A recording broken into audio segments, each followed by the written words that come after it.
Assalamualaikum warahmatullahi wabarakatuh. Halo teman-teman semuanya. Hari ini saya ingin mempresentasikan dari mata kuliah Pendidikan Kewarganegaraan yang berjudul Penerapan Makna Nilai-nilai Pancasila. Studi saya Pendidikan Guru Pendidikan Anak Usia Dini.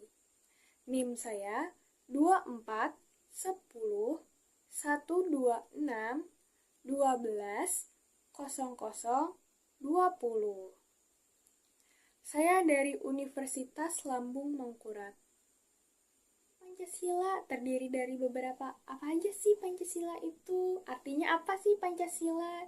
Jadi teman-teman, Pancasila sendiri adalah dasar negara dan ideologi resmi Indonesia.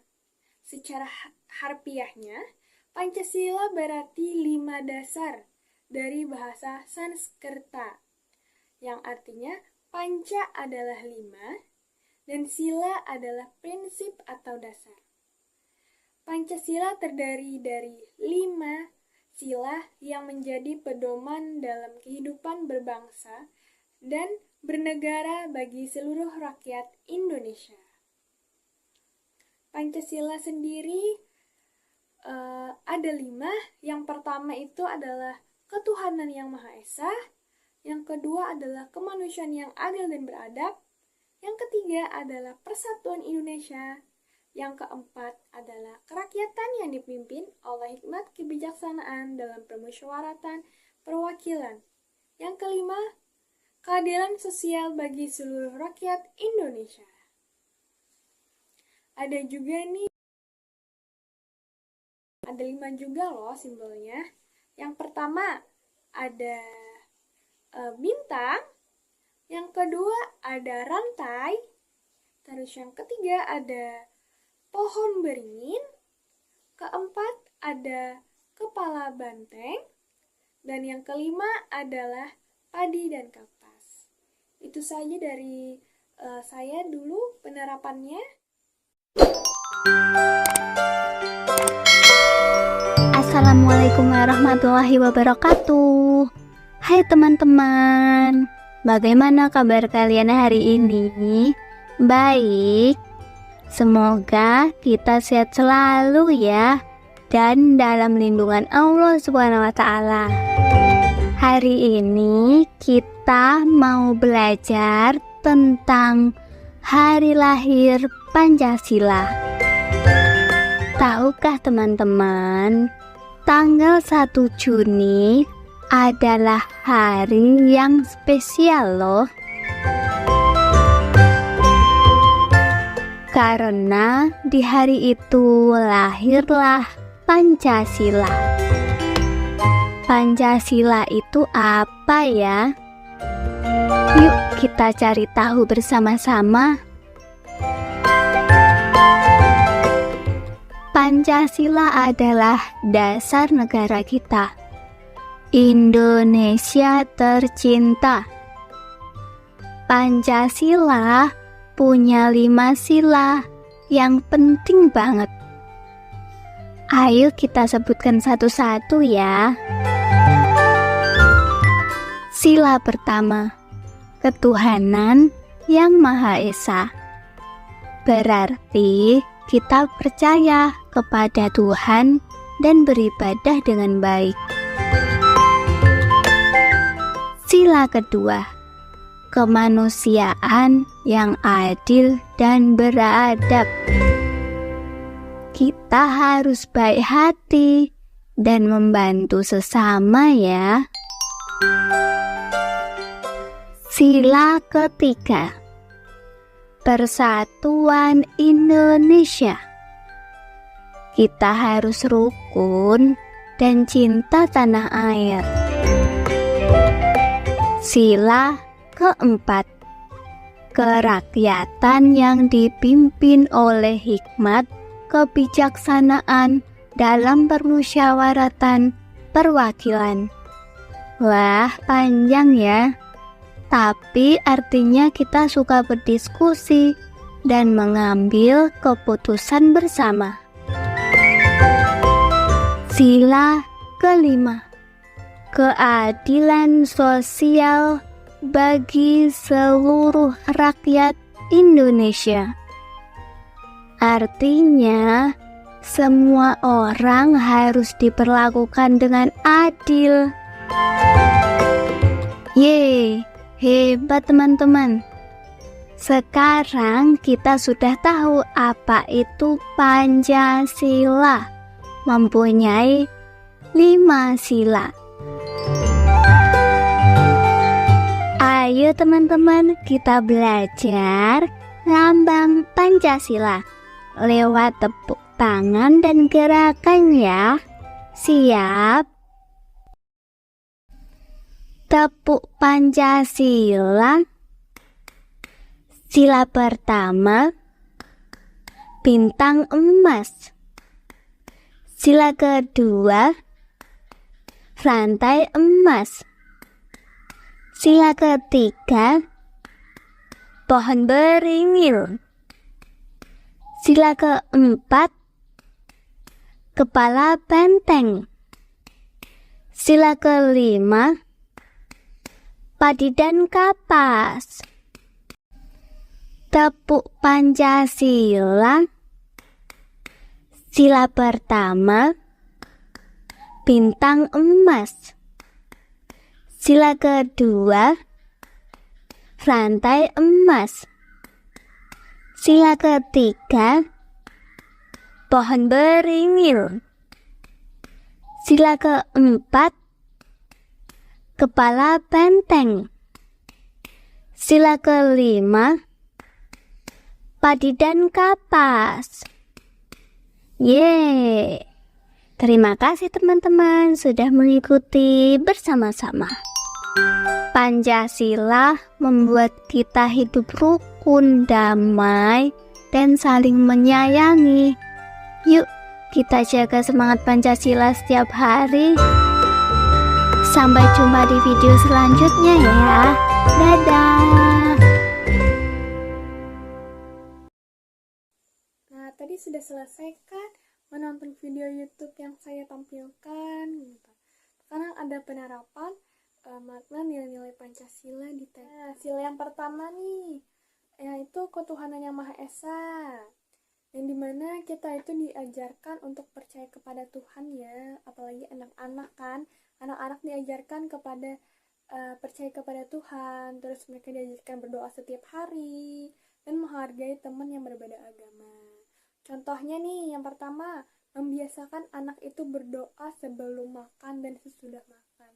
Pastikan anak-anak itu waktu sekolah atau mereka di rumah sebelum makan pasti mereka berdoa terlebih dahulu. Terus kalau sudah selesai makan mereka pasti berdoa juga. Pasti orang tua atau guru mereka di sekolah pasti mengajarkan bagaimana mereka membiasakan anak-anak tersebut untuk berdoa dulu sebelum makan dan sesudah mereka makan. Dan juga pasti memulai kegiatan belajar nih. Sebelum memulai kegiatan belajar kita diajarkan untuk belajar. Dan sesudah belajar kita diajarkan juga untuk berdoa. Pastinya sebelum dan sesudah itu pasti kita berdoa terlebih dahulu agar kita semua lancar, semua yang kita jalani pasti bisa gitu. Ini harus dibiasakan kepada anak-anak gitu. Terus contoh yang kedua ada mengenalkan anak bahwa ada berbagai agama dan semuanya harus saling menghargai. Anak-anak itu pastinya harus saling menghargai, diajarkan bagaimana mereka itu dikenalkan oleh guru mereka, orang tua mereka saat di rumah gitu. Berbagai macam agama pasti diajarkan. Agama kita ini, kita sendiri kan agama Islam gitu, agama teman kita apa. Apalagi kan mereka sekolahnya umum kan, misalnya nih pasti ada berbagai macam agama yang berteman gitu. Bagaimana mereka mengenal agama mereka sendiri, bagaimana mereka mengenal agama orang lain, bagaimana mereka mengenal agama teman mereka sendiri. Terus pasti mereka tuh saling menghargai, tidak boleh membeda-bedakan. Anak-anak itu harus ajarkan terlebih dahulu agar mereka lebih tahu bagaimana yang baik dan bagaimana yang tidak. Orang tua dan guru pasti mengajarkan mereka kan bahwa mereka tuh harus saling menghargai, terus mengenalkan agama mereka, orang tua mengenalkan agama mereka kepada anaknya, gurunya juga mengenalkan. Apalagi Indonesia kan berbagai macam ragam ya, adat istiadat, budaya, daerah, bahasa, dan lain-lainnya gitu. Yang ketiga ada contohnya mengajak anak mengenal tempat ibadah melalui gambar atau kunjungan. Sekarang kan banyak banner ya di media sosial, terus kita bisa mengunjungi tempat-tempat, banyak kan sekarang jadi wisatawan gitu, yang kita bisa kunjungin bersama anak-anak. Pasti kan anak-anak itu happy, excited gitu. Bagaimana sih uh, misalnya masjid itu gimana, terus gereja itu gimana, pasti mereka pengen tahu gitu, pasti pengen mengunjungin, atau wisatawan-wisatawan yang bisa di tempat dikunjungin oleh anak-anak. Jadi mereka bisa mengenal gitu, nggak hanya di sekolahan saja, tapi mereka bisa berinteraksi sama orang luar. Nah, yang kedua nih, sila yang kedua, kemanusiaan yang adil dan beradab. Yang mana kita itu atau anak-anak ini diajarkan untuk bersikap baik dan sopan kepada semua orang serta membantu teman mereka yang membutuhkan. Contohnya nih, anak-anak itu diajarkan untuk berteman tanpa membedakan suku, agama, atau fisik mereka.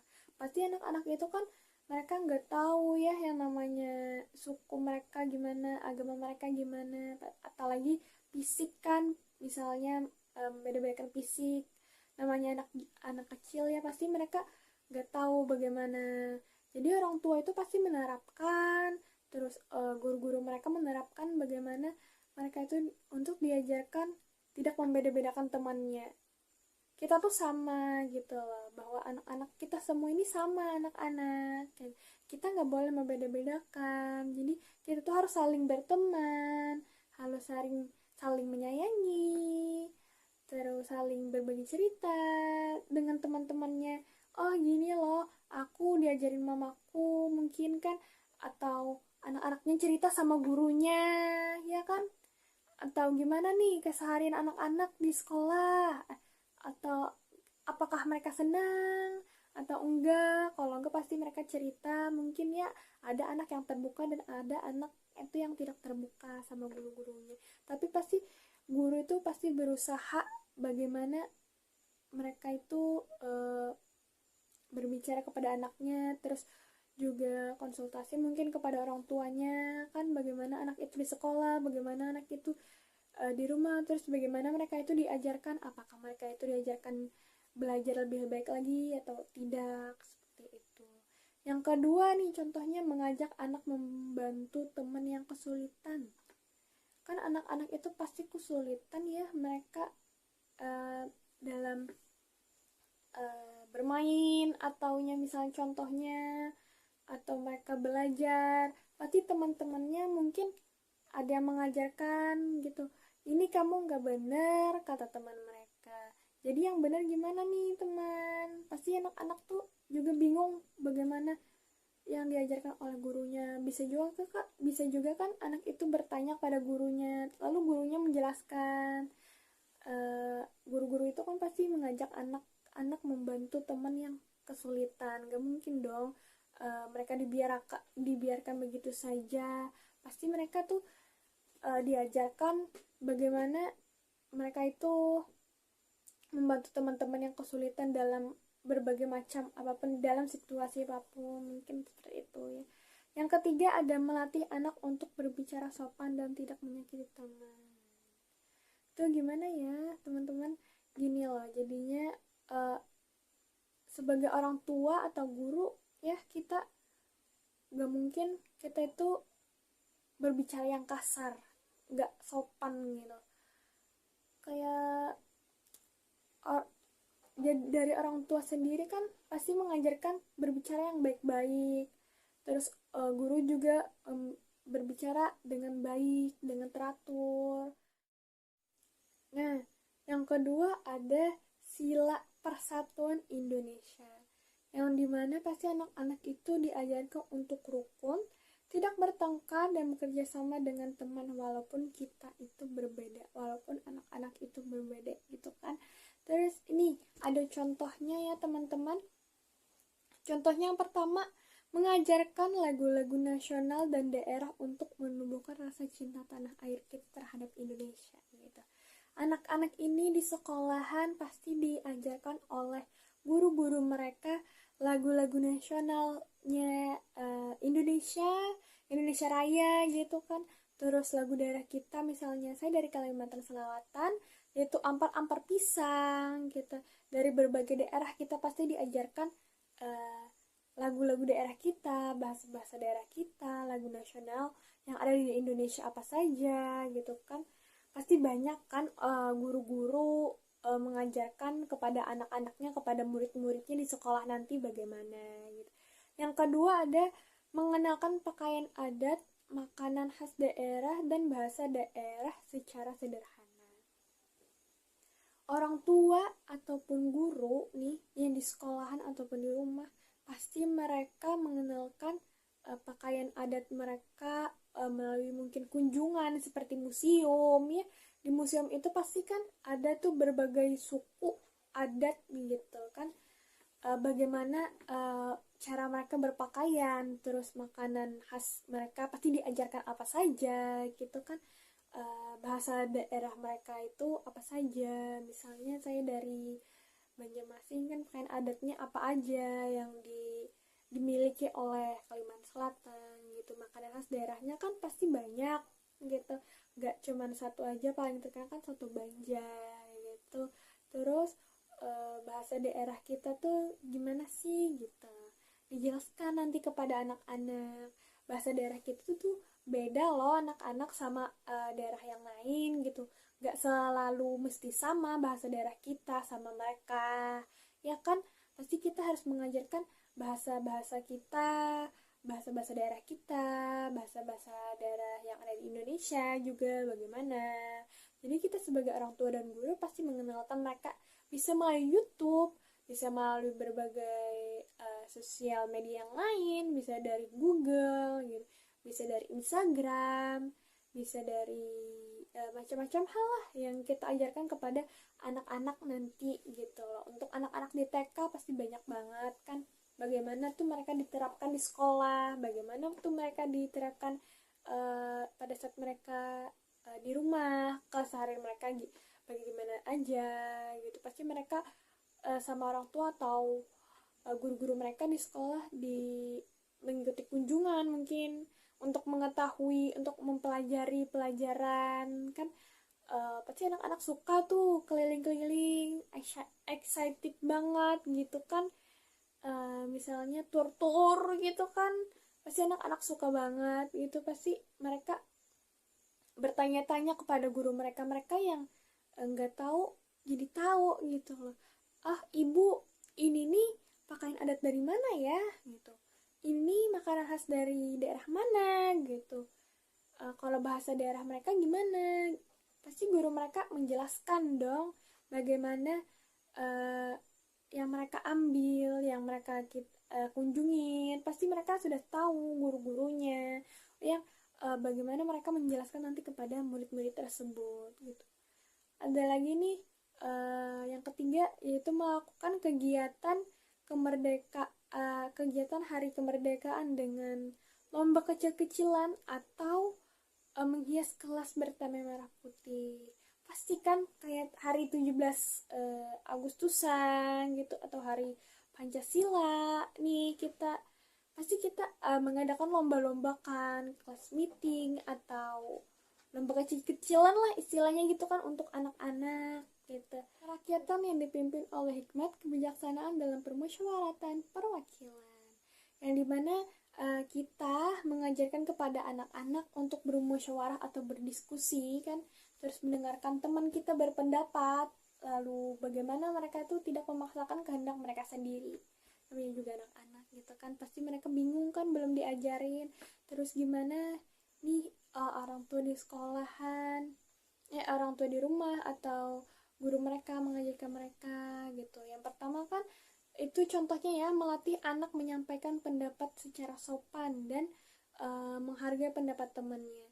Anak-anak itu bingung mereka menyampaikan pesan mereka, pendapat mereka yang secara sopan gimana gitu kan. Biasanya anak-anak ini kan secara gimana ya, suka ceplas-ceplos gitu kan kepada gurunya, kepada temannya. Mungkin apakah ada yang tersinggung, mungkin temannya. Pasti guru itu melatih untuk anak-anak berbicara yang sopan kan. Terus bagaimana mereka berpendapat. Jadi anak-anak kita tuh harus berpendapat tapi secara sopan ya. Pasti guru itu mengajarkan gitu loh. Anak-anak bagaimana nih pendapatnya si A gitu, apakah sudah baik gitu, apakah sudah bagus, kita dengarkan, mereka dengarkan, apakah pendapatnya sudah secara sopan. Kita sebagai guru kan berpendapat nih juga, oh anak ini sudah bagus nih, sudah bisa nih berpendapat secara sopan, secara baik nih, secara gimana ya, secara bagus lah istilahnya gitu. Terus kan anak-anak juga harus menghargai pendapat temannya gitu. Pasti anak-anak bingung juga, aku maunya yang ini nih, kan mereka nggak tahu ya, namanya juga anak-anak kan pasti mereka berpendapat tuh sekehendak mereka, apa yang pengen mereka utarain. Pasti jadinya guru kan bingung ya, yang mana nih yang diduluin, gimana nih caranya nih anak-anak bisa teratur gitu, bisa baik gitu dulu, atau gimana cara jelaskannya. Pasti guru-guru itu kan kayak anak-anak kita berpendapat boleh secara sopan terus kan, tapi kita juga harus menghargai pendapat teman yang lain, gak boleh kehendak kita sendiri saja. Gimana teman yang lain, apakah mereka setuju gitu ya kan, apakah pendapat teman mereka ini sudah baik gitu kan atau belum. Pasti anak-anak, oh iya ibu ini udah baik gitu, pasti diajarkan dulu kan yang lebih lebih lebih kecil dulu, mulai dari yang kecil hingga yang kebesar nanti untuk anak-anak kan. Apalagi mereka ini kan masih TK gitu kan, mungkin dari hal-hal yang kecil dulu baru nanti yang kebesar gitu kan. Dari ke jenjang-jenjang mereka nanti sekolah, gimana mereka berpendapat, menghargai pendapat teman-teman mereka ya kan. Yang kedua ada bermain peran sebagai pemimpin kelas atau ketua kelompok untuk belajar bertanggung jawab. Anak-anak itu pasti diajarkan bertanggung jawab oleh orang tua di rumah, oleh guru mereka di sekolahan. Kalau di rumah kan, nak kamu harus bertanggung jawab apa yang telah kamu lakukan.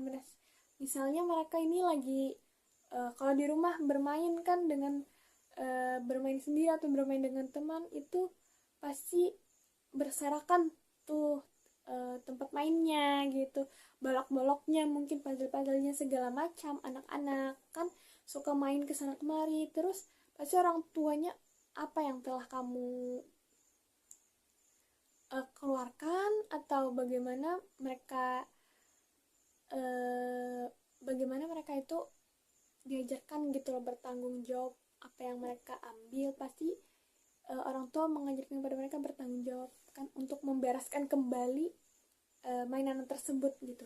Kalau di sekolahan kan kayak ketua kelompoknya nih atau pemimpin kelas nih siapa nih gitu kan, yang ingin menjadi ketua kelompoknya terus atau ketua kelasnya. Misalnya kayak satu kelas tuh misalnya isinya 10 orang terus dibagi bertiga atau 5-5, pasti kan mereka apakah ada yang ingin menjadi pemimpin gitu. Jadi mereka tuh harus belajar bagaimana mereka tuh bisa menjadi pemimpinnya gitu loh, bagaimana mereka bisa bertanggung jawab nanti. Pasti guru-guru itu mengajarkan dengan baik-baik, dengan hati-hati agar anak-anak ini bisa diajarkan gitu.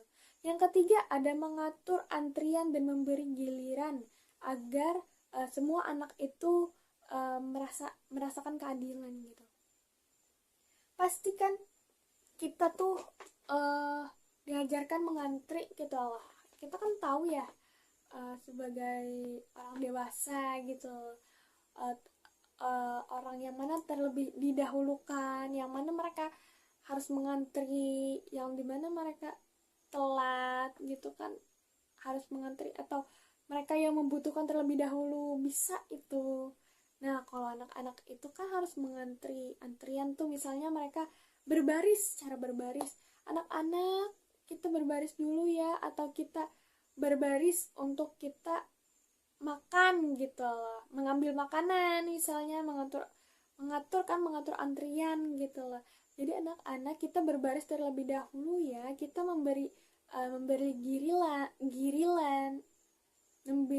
giliran gitu kan kepada anak-anak, gimana agar semua anak ini bisa merasakan keadilan.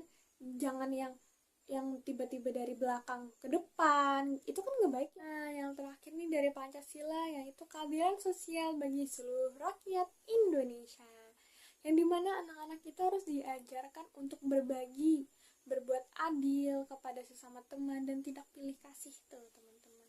Nih contohnya nih, yang pertama nih, memberi pemahaman bahwa semua anak itu harus diperlakukan sama dan tidak pilih kasih gitu. Anak-anak itu harus sama gitu kan. Kita sebagai guru misalnya maunya sama murid yang ini aja nih, gak mau sama yang itu, dia berbeda gitu loh. Kan gak boleh kita ya pilih kasih sebagai guru gitu kan. Guru itu harus mengajarkan yang baik gimana kepada muridnya, kepada anaknya. Pasti anak-anaknya juga belajar dari gurunya yang baik-baik juga gitu. Gimana nih di sekolahannya gitu, gimana nih di rumahnya gitu, keseharian mereka di rumah, di sekolah gitu. Kita sebagai guru juga nggak boleh pilih kasih kan. Kita tuh harus memberikan pemahaman kepada teman-teman, kepada murid kita, kepada anak-anak kita gitu.